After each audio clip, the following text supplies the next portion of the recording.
So if you don't mind, I mean, just for everybody to know who you are, what you do, and we can take it from there. Yeah, so my name is Amit. I am, well, when it comes to nationality and background, it's a little complicated. I'm a bit of a product of diversity.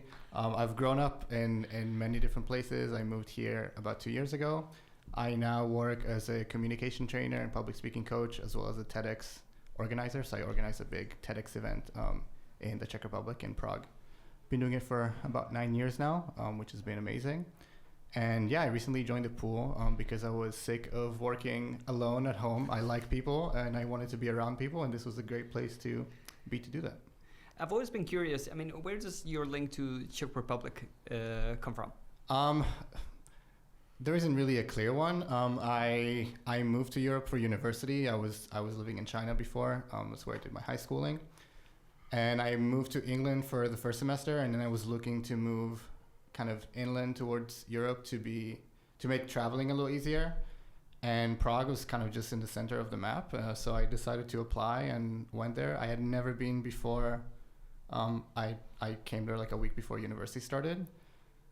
And I was only supposed to be there for 3.5 years, and I ended up being there for just under 10 years. So yeah, it was just kind of a random choice because the location seemed nice. There were good university options, and it allowed me to kind of travel quite easily, especially as a student with a limited budget.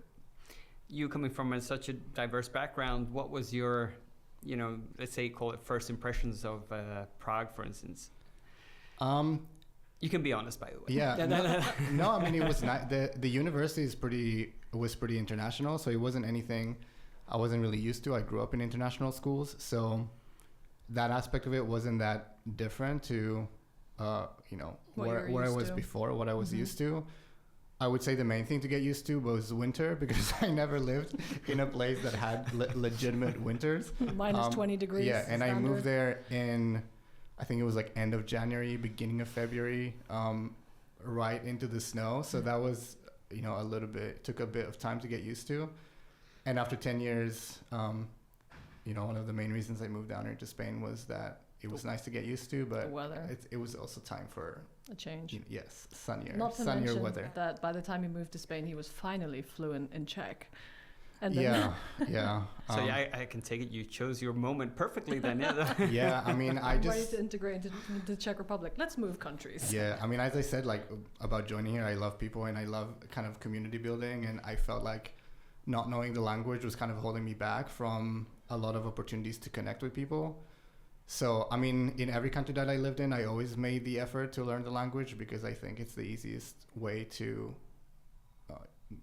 get into the community and show respect and also connect with people. Czech was by far the hardest one. It was a bit of a challenge and not a very fun one. But, I made the effort and I did learn it. It's not as useful as other languages now that I don't live there, but I do still do quite a lot of work there, so it comes in handy every once in a while. But maybe it makes you special in your CV, right? I mean, I've got Czech. I was like, yeah, seriously? Yeah, I've got Czech as well. Huh? Yeah, I mean, I don't know if people are that impressed by it, but, if it helps, it helps. I think it's funny because a lot of people actually... when they decide, especially when you live in a place that's got, what we would call it like a nice, gentle weather, they say, oh yeah, well, I'm going to move to Czech Republic. Yeah, sure, let's go. And then maybe you will think about the weather a little bit, but then all of a sudden you find yourself with a harsh reality of what it actually entails. Yeah. So I don't know, how was there any particular moment that you felt, oof, this is intense? Not really. I mean, it was all right. I think, I got into snowboarding, so then there was at least like one reason to look forward to winter every year. Well done. Yeah. So adaptability. but it wasn't that bad. It was something new, so it was kind of exciting. It wasn't too big of a deal. I deal with, I don't want to call it extreme weather, but like I'm pretty good with like heat in the summer here in Spain. When people are complaining, I'm quite happy to just like walk around in peak July, beginning of August. And it was kind of the same in winter. I was never like that miserable about it. You just have to kind of find things to get excited about at those times of the year. But you also did, plan your life around a lot of travel, so you did escape things quite often. Yeah. So you are very, you're very set in your mind when you're like, oh, it's gonna be kind of bad weather. Oh, I happen to have a trip over here. I'm just gonna hop on a plane. Yeah, and exactly. I mean, that's what I love about Europe. Like within like 3 hours flight, you can escape winter to be somewhere sunny by the beach. So 2 years now in Spain, in Marbella in particular. Yeah. Your parents also moved down here. Yeah, so they moved a year before me, which is like how I kind of fell in love with Marbella because I was visiting quite a lot.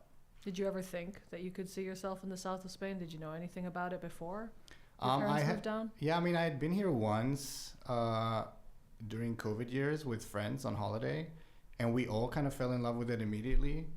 And it was really, so like during COVID, when I started working remotely, I was traveling quite a lot, and I was always going to kind of sunnier places Destinations, yeah. with a beach because it just allowed me to calm my mind in a not very calm period of time. And it was just really nice. And every time I went to those places, I was like, oh, it would be really fun and like nice to live somewhere by the sea, which I never, had before. Mm-hmm. So that was kind of one of the prerequisites that I was looking for in a location. And then, yeah, my parents were here. So there was family here that I lived away from for many, many years. So it was nice to kind of come close. And then I met friends pretty quickly, even before I fully moved here.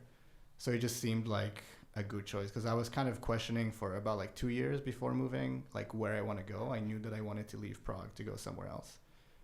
And then, yeah, Marbella just became kind of a nice and easy choice. And for what you do, obviously you work remotely now, but having a place like the pool, I noticed, I think all of our team noticed, you're one of the first members here and you're one of the last members to leave on a daily basis. Yeah, I mean, I guess I'm lucky in the sense that I really love what I do now. So like working isn't, a hardship. And yeah, it's just nice to have a place to work that, is just kind of like the perfect environment to do that and connect with people. And yeah, I've also just had a really busy couple of months, and the next 2 months are going to be pretty crazy. So I had a lot to catch up on in August. So I really kind of stayed here and stayed grounded. If you had like rooms to sleep, I probably would have thought about renting that out too. There's a reason we didn't do them. By the way. Yeah, exactly. But yeah, August was the only month this year, and is the only month this year that I wasn't traveling anywhere for work. I just stayed here. And like a loyal pool member, he was here from 9 a.m. until 8 p.m. Yeah. Not realizing it was 8 p.m. until he noticed one of us starting to pick up and close up. And yeah, I know. Like, I had to get kicked out by a few people a few times. It's nice to have those like ringer bells, like, oh yeah, I've ever done it. Yeah, I need to go. Yeah, like, I promise I'll leave. Just give me 5 minutes. Exactly. I'm really curious about the TED Talks. Yeah. TEDx kind of. How did that relationship start?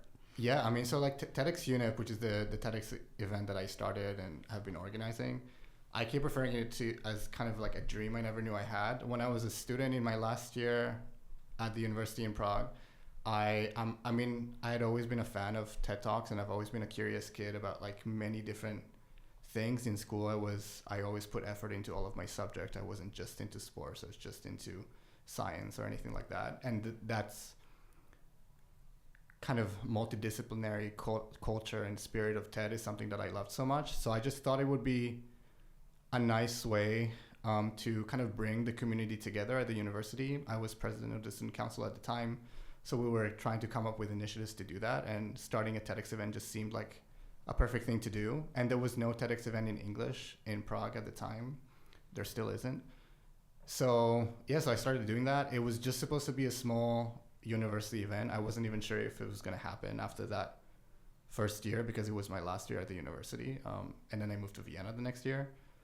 But it had just grown since then to be now one of the biggest TEDx events in Central Europe, which is 9 incredible. years ago, how many people did you start off with compared to the last turnout this year? Yeah, so we had about 80 people. So we were in the biggest classroom at the university, which, with a small stage in front could fit about maybe 80 to 90 people.